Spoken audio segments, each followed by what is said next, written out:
प्यारे दोस्तों, आज फिर सुभाष गोयल हेल्थ शो में सत्ते पे सत्ता लगने वाला है, क्योंकि हमारी उमंग थी हमारे अपने सुभाष गोयल हेल्थ शो में जवानी दीवानी को कैसे नशे से मुक्त रखा जाए, उसके बारे में बातचीत करेंगे जिंदा दिल इंसान जनाब पेंटल साहब के साथ। तहे दिल से स्वागत करते हैं जी आपका पेंटल साहब, आज हमारे शो में आए हैं और बहुत सारी फिल्में जो आप लोगों का मनोरंजन इन्होंने किया है, तो आज कुछ चर्चा होगी हेल्थ के विषय पे, क्योंकि सुभाष गोयल हेल्थ शो में आए और हेल्थ की बात ना हो ये हो नहीं सकता। तो पेंटल साहब, आपका बहुत बहुत स्वागत है जी हमारे सुभाष गोयल हेल्थ शो में। बहुत बहुत धन्यवाद गोयल साहब। मैं आपकी बातें सुन के ये कहना चाहूँगा कि आप में और हमारे में एक सिमिलैरिटी है जी। मैंने कोई 350-400 फिल्में की हैं।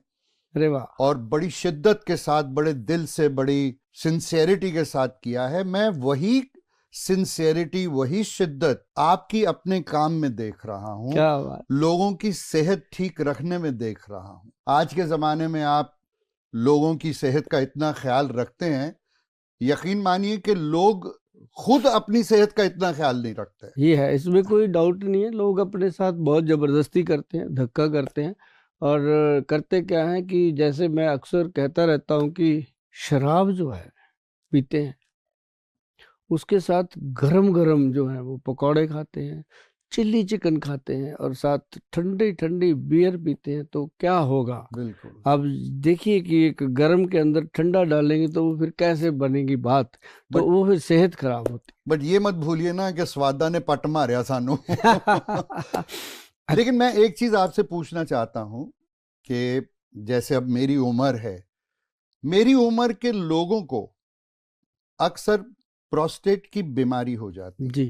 प्रॉब्लम आती है, यूरिन की प्रॉब्लम आती है, तकलीफें बढ़ जाती हैं, तो उसका क्या इलाज है, उसका क्या समाधान हो सकता है?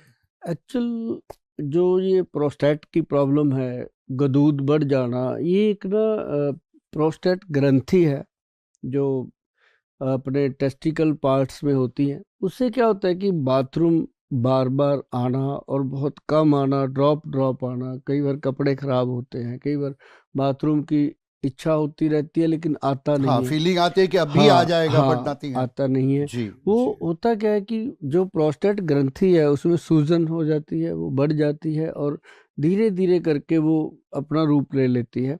उसके लिए बहुत सारी ऐसी औषधियां हैं जो जिनको हम कहते हैं कि ये मूत्रल है, ये बाथरूम को तेज करने के लिए औषधियां दी जाती हैं। जैसे आयुर्वेद में है, चंद्र प्रभा बट्टी है, बहुत सारे वैद्य, उनके पास ऑप्शन भी नहीं होता ज़्यादा, यही है। या गोक्षुर आदि पाउडर है, गोखरू जिसे हम आम भाषा में भक्कड़ा वगैरह बोलते हैं, वो ये जो चीज़ें हैं इनको देना पड़ता है। लेकिन ये होती हैं एक जस्ट फर्स्ट एड की तरह कि दे दिया, पेशेंट थोड़ा नॉर्मल है। जो तो समझदार है वो तो एक पीसी गोल्ड टैबलेट आती है जी, उस पे वैद्यवान का स्टैंप है। पीसी गोल्ड शायद यहाँ पे हो मेरे पास, मैं आपको दिखाऊं। ये प्योर गोल्ड की बनी हुई है, इसके ऊपर भावना। अच्छा। पीसी गोल्ड जो वैद्य के संपर्क में रहते हैं लोग जी, उनको कहा जाता है कि अगर आपकी 20-25 साल उम्र है, शादी से चाहे पहले चाहे बाद में, ये एक गोली अगर रोज सुबह खा लोगे कोई परेशानी नहीं आती, लाइफ टाइम कोई परेशानी नहीं आती। जो लोग ये स्पेशलिस्टों के चक्रों में रहते हैं वो भी नहीं आती। ये एक ऐसी चीज है, ये शास्त्रीय योग है। इसके अंदर चंद्र प्रभा, इसके अंदर आरोग्य वर्धनी, इसके अंदर और बहुत सारी जड़ी बूटियां मिला के इसको बनाया जाता है पीसी गोल्ड। मतलब प्रोस्टेट को ये सेफ रखती है जी। तो इसका क्या है कि अब जैसे मेरी अपनी एज भी आपके जैसी है, और जब मैं 1992 में इसके बारे में पढ़ा था प्रॉपरली ग्रंथों में, तब से ले रहा हूँ मैं। अच्छा। पेंटल जी, इसको सुबह एक टैबलेट लेनी है और आदत हो गई है। इससे कभी भी, एक तो बड़ी बात तो ये हुई कि यूरिनल प्रॉब्लम तो होती नहीं है। दूसरा सबसे बड़ा फायदा क्या है कि सुबह 9 बजे से रात 9 बजे तक, 10 बजे तक थकावट का नामो निशान नहीं है बॉडी में। और वजन भी जितना पहले था उतना ही है, कभी बढ़ेगा नहीं, कम नहीं होएगा। नॉर्मल लाइफ में ये सबसे बड़ी चीज है पीसी गोल्ड। ये अगर गोली लोग लेते रहते हैं तो बेस्ट। अब जब प्रोस्टेट की प्रॉब्लम हो गई तो फिर उसके लिए हमारे जो वैद्य हैं वो बहुत अच्छी अच्छी दवाइयाँ बनाते हैं। जैसे प्रेस्टो केयर कैप्सूल है, PORESTO, प्रेस्टो CR केयर, ये एक अपने आप में बेस्ट मेडिसिन है। ज़्यादा दवाइयों की ज़रूरत इसमें नहीं होती। कई बार ऐसा होता है कि झोला भर के लोगों को दवाइयाँ दी जाती हैं, वो खाते खाते उनको पता ही नहीं लगता खाना कब खाएं, दवाई कब खाएं। बिल्कुल ये सिंगल डोज बनती है हमारी। जी। PC gold tablet and Presto care capsule okay. Sufficient है जी। जिनको बहुत ज़्यादा प्रोस्टेट की प्रॉब्लम हो, या दूध बढ़ जाते हैं, बहुत ज़्यादा परेशानी होती है, पेन होता है, तो इसको 3 महीने हम पहले देते हैं। 3 महीने में पेशेंट का कंट्रोल आ जाता है। उसके बाद उसको 3 महीने 6 महीने और दे देते हैं ताकि उसको दोबारा प्रॉब्लम ही ना हो। तो ये अपने आप में बहुत गुड है। आपका क्वेश्चन ठीक था, तो मैंने उसके बारे में आपको जो बताना चाहा। अब इसमें बहुत ज़्यादा जो चीज़ें हैं वो एक कैप्सूल है और एक टैबलेट है, और कुछ देने की जरूरत भी नहीं पड़ती, और पेशेंट हमारे बिल्कुल सेटिस्फाइड हैं इसके साथ। पर गोयल साहब, ये जो प्रॉब्लम है प्रोस्टेट की, क्या ये डायबिटीज के साथ जुड़ी हुई है? मतलब जिस शख्स को डायबिटीज हो उन्हें ज्यादा आसानी से और जल्दी ये प्रोस्टेट की बीमारी लग सकती है? एक्चुअली जो डायबिटीज है वो क्या करती है, इंसान की बॉडी का इम्यून सिस्टम वीक हो जाता है। ओके। तो जब इम्यून वीक होता है तो उसको प्रोस्टेट तो क्या और बहुत सारी बीमारियां लगती हैं। जैसे आंखें कमजोर हो गई, दांत टूटने शुरू हो गए, हार्ट कमजोर हो गया, ब्रेन वीक हो गया, इंसान घर में चीजें ढूंढता रहता है, भूल जाता है जी। तो ऐसे करके बॉडी पूरी वीक होती है। और उसका जो सेक्सुअल सिस्टम है, जो उसके ऑर्गन्स हैं, प्राइवेट ऑर्गन्स हैं, वो भी वीक हो जाते हैं। उसको ये लगता है कि अब कुछ भी नहीं बचा जिंदगी में। तो इसके साथ साथ ये प्रोस्टेट हो गया, यूरिक एसिड हो गया, कोलेस्ट्रॉल लेवल हो गया, ये सारी चीजें रिलेटेड है डायबिटीज के, और थायराइड भी इसी में रिलेटेड है। तो ये एक, हम कई बार कहते होते हैं कि ये डायबिटीज के रिश्तेदार हैं। जब इंसान को डायबिटीज होती है ये मिलने आते हैं, दहेज दहेज में ये आ सारा जाता है। दहेज ये लेके दहेज आते हैं लेके साथ आते हैं। में। तो इन चीज़ों का केयर करना बहुत जरूरी है। उसके लिए ना पेंटल साहब, मैं आपको बताऊं, हमारे जो वैद्य हैं वो बहुत इस मामले में बहुत केयरफुल हैं। क्योंकि हमारे पास जितना भी पेशेंट आता है वो इसके बारे में पढ़ के आता है पूरा, कि वैद्यवान क्या है, वैद्यवान के वैद्य क्या हैं, उसके देने वाली दवाइयाँ क्या हैं, और एजुकेटेड सारे। और उसमें क्या होता है कि अब जैसे हम डाइबगज केसरी पाउडर देते हैं, एक हम डायबिटीज कंट्रोल पाउडर देते हैं, एक हम उसमें देते हैं beta cell action. Beta cell जो है वो पैंक्रियाज के बीटा सेल वीक होते हैं तो वो वहाँ पे काम करता है। तो धीरे धीरे करके जो पेशेंट है उसकी, ये मान लो पेंटल जी की 3 महीने में, हार्डली 6 महीने में, उसकी जो पहले इतनी सारी दवाइयाँ खाता है झोला भर के, वो छूट जाती हैं। फिर अब बारी आती है हमारी दवाइयाँ छूटने की। फिर हम पहले जैसे डाइबगज केसरी पाउडर बंद करते हैं, डाइब कंट्रोल चलता रहता है। फिर हम उसको काले जामुन से बने हुए, काले जामुन की गोंद से बने हुए कैप्सूल देते हैं ताकि उसकी बॉडी में एनर्जी बनी रहे। तो फिर वो धीरे धीरे चीज़ें बंद होती हैं। आखिर पेशेंट हमारा बीटा सेल एक्शन जो कैप्सूल है वो एक कैप्सूल पे आ जाता है। ये सारी चीज़ें हैं। जैसे ये डाइबगज केसरी का पाउडर का बॉक्स है, और इसके साथ ही ये डायबिटीज़ कंट्रोल पाउडर है, और दूसरा इसके साथ ये बीटा सेल जो है, और साथ में PC गोल्ड तो हम देते ही देते हैं जी, क्योंकि प्रोस्टेट की प्रॉब्लम ना आए। और जिसको आई होती है उसको तो साथ में मेडिसिन सारी चलानी पड़ती हैं। अदरवाइज बीटा सेल जो है हमारा डिसेंट ये डायबिटीज़ का ट्रीटमेंट हो जाता है। और साथ साथ बहुत सारी चीज़ें हैं पेंटल जी इसके साथ जुड़ी हुई। जो डायबिटिक पेशेंट है उसकी बॉडी में सेक्स वीक होता है, ब्रेन वीक होता है, और उसका लीवर, सारी चीज़ें कमज़ोर होती है। तो उसके लिए बहुत गुड चीज़ें हम प्रोवाइड करते हैं। जैसे नंबर 1 उनको हम कहते हैं कि व्हीट ग्रास लीजिए। अब व्हीट ग्रास कहाँ से मिले? बहुत सारे पार्कों के बाहर भी आजकल वो रेडी लगा के खड़े होते हैं, वो बनाते हैं। खैर वो भी बहुत ईमानदारी से बनाते हैं, वो भी देते हैं, वो लोगों को मिलता है। लेकिन हर कोई वहाँ जाते नहीं। अब सैर करने 2% लोग जाते हैं। बिल्कुल बिल्कुल। अब अगर किसी सेक्टर में, हमारे चंडीगढ़ में 2 लाख पर्सन की आबादी है, तो 4000 आदमी मुश्किल से सैर करता है, बाकी कोई जाता ही नहीं है, टाइम ही नहीं है। तो ऐसे लोग जो हैं उनके लिए हम देते हैं ये व्हीट ग्रास का पाउडर, जो ऑर्गेनिक है ये वाला।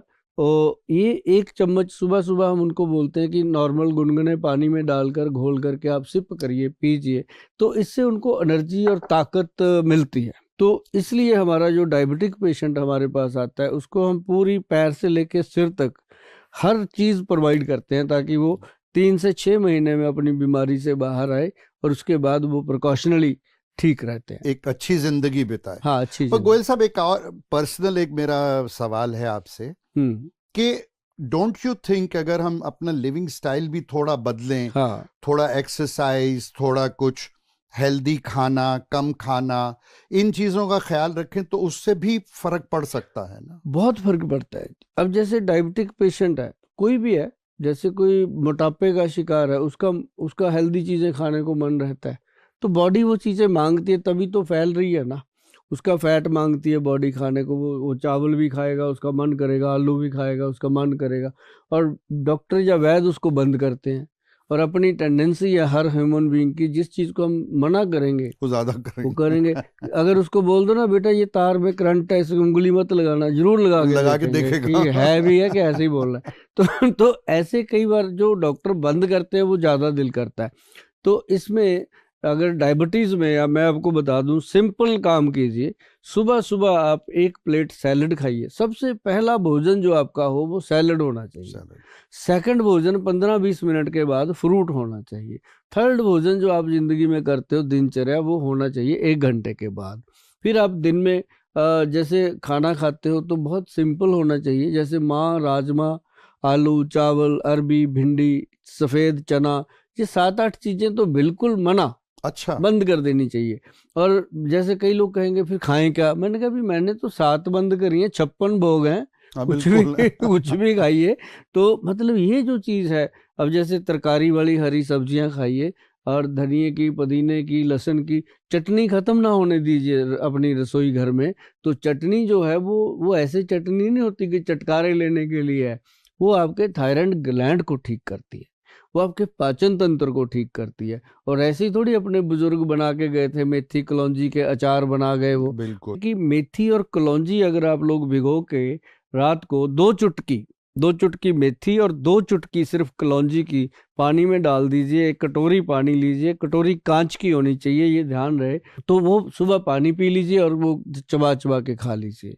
और ज्यादा आपको तंदुरुस्ती चाहिए, आप कहते हो वैद्य जी कोई ऐसा एनर्जी टॉनिक दे दो कि शुगर से कमजोरी ना आए, तो देखो भाई हमारे पास तो दवाइयां ही होंगी, वैद्य के पास वो दवाई खिलाएगा। लेकिन हमारी दवाइयों में भी सफ़ेद मूसली है, सालब पंजा है, सालब मिश्री है, अश्वगंध है, शतावर है, गोखरू है, और ऐसी अनेक चीज़ें, शिलाजीत वगैरह सब पाई हुई है, सोने की भस्म डाली हुई है।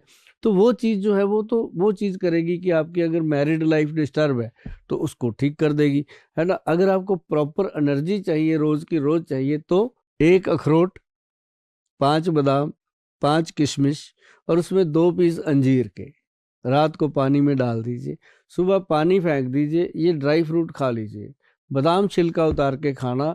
और अब 15-20 दिन क्या 1 महीने के बाद कहोगे कि वाकई शरीर के अंदर जान आ रही है। क्योंकि डायबिटिक पेशेंट कहता है कि किशमिश तो मीठी होती है, अंजीर मीठी होती है, ये वो मीठा नहीं है जो डायबिटिक पेशेंट को नुकसान करे।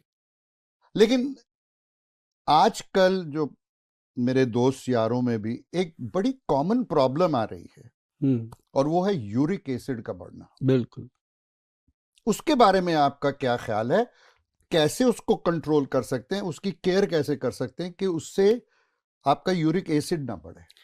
यूरिक एसिड जो है ना जी, ये एक बॉडी का बहुत महत्वपूर्ण एक प्रॉब्लम है, जिसमें कह लो कि किसी भी उम्र में हो जाता है। पहले तो पता ही नहीं चलता। महत्वपूर्ण मैंने क्यों बोला कि इसका पता ही नहीं चलता।